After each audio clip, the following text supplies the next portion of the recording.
महत्वपूर्ण बात है वो है यूपीएसआई। आप लोगों ने एक चीज पे बहुत फोकस किया होगा कि सर आप हर चीज भैया आप जो ना हर चीज में यूपीएसआई को बीच में क्यों लाते हैं?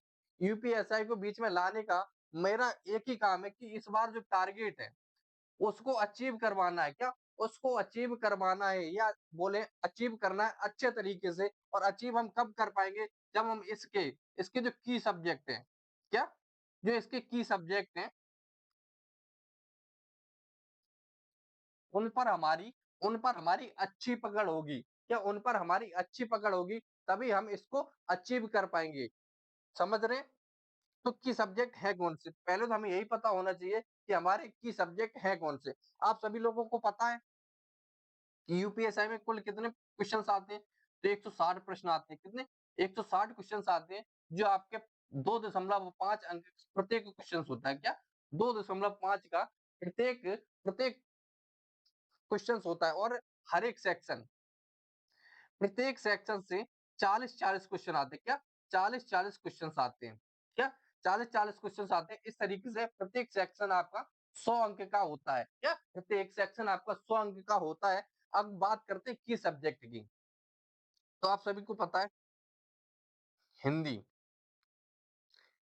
हिंदी एकमात्र ऐसा सब्जेक्ट है जिसमें 40 क्वेश्चन आप 15 से 20 मिनट में कर सकते हैं। क्या? जिसके 40 क्वेश्चन आप 15 से 20 मिनट में कर सकते हैं। मैक्सिमम 15 मिनट का टाइम लगना चाहिए। यदि आप थोड़ा बहुत लेट अवेयर हो जाते हैं तो 15 से 20 मिनट के आसपास आपका 40 क्वेश्चन आप हल कर पाएंगे। और दूसरी चीज, हिंदी का सिलेबस हिंदी का सिलेबस या हिंदी का जो साम सिलेबस है, हिंदी का जो पैटर्न है, वो भी 10 साल पहले भी वही था, 10 साल बाद भी वही रहेगा। क्योंकि हिंदी में करंट का कोई भी बदलाव नहीं आता। क्या? हिंदी में किसी भी प्रकार का कोई बदलाव नहीं आता। तो हिंदी का सिलेबस जो आज है वही आज के 10 साल भी रहेगा।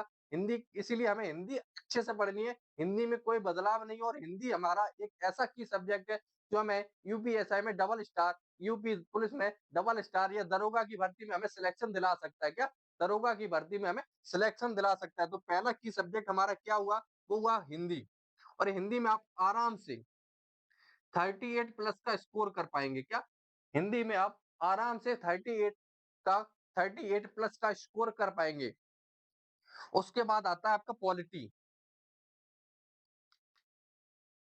उसके बाद आता है क्या? पॉलिटी। आप सभी को पता है कि जो पॉलिटी का रेशियो रहा है पिछले पिछले दो दो बार एग्जाम हुए, 2017 में और 2019 में। तो उस समय हिंदी का जो रेशियो रहा है, पॉलिटी का जो रेशियो रहा है, वो रहा है हर एक सेट में 16 प्रश्न।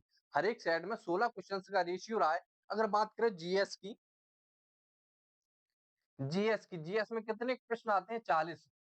40 में से पॉलिटी आपके 16 प्रश्न ले गई। क्या? पॉलिटी आपके 16 प्रश्न ले गई। बाद बाकी के कितने प्रश्न बचते हैं? तो बाद बाकी के बचते हैं आपके 24 प्रश्न।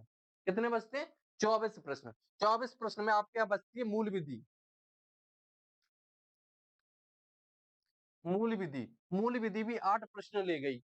मूल विधि भी 8 प्रश्न ले गई। तो हमारे पास जीएस में कुल कितने प्रश्न बचे? बताइए। तो हमारे पास 16 8 हो गए 24। 16 8 हो गए 24। 60 है। 60 में से जब 24 जाएंगे तो हमारे पास बचेंगे 16 प्रश्न।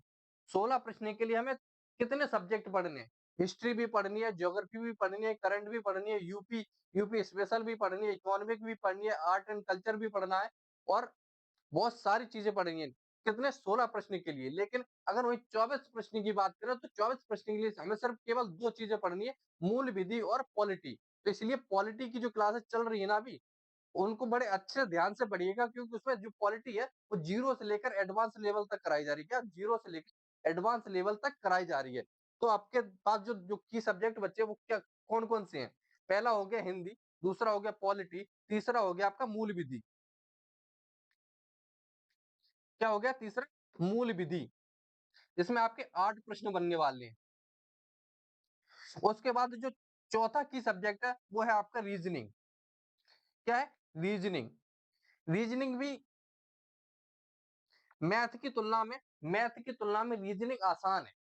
मैथ की तुलना में रीजनिंग आसान है, मैथ में कैलकुलेशन ज़्यादा आ जाती है, इस वजह से मैथ में स्कोर करना थोड़ा मुश्किल हो जाता है। लेकिन आप रीजनिंग में आराम से 30 प्लस का स्कोर कर पाएँगे क्या?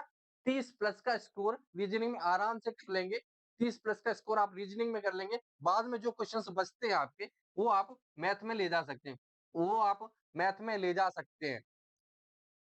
तो ये थी हमारी यूपीएसआई में डबल स्टार कंधों पर लाने की स्ट्रैटेजी या डबल स्टार को कंधों पर लाने की स्ट्रैटेजी। यदि आप इस स्ट्रैटेजी को फॉलो करते हैं और अपनी तैयारी को कंटिन्यू रखते हैं, तो इस बार की जो 7,000 प्लस भर्ती आने हुए, उसमें आप 1 सीट या 2 स्टार आपके नाम के होंगे। क्या? 2 स्टार आपके नाम के होंगे।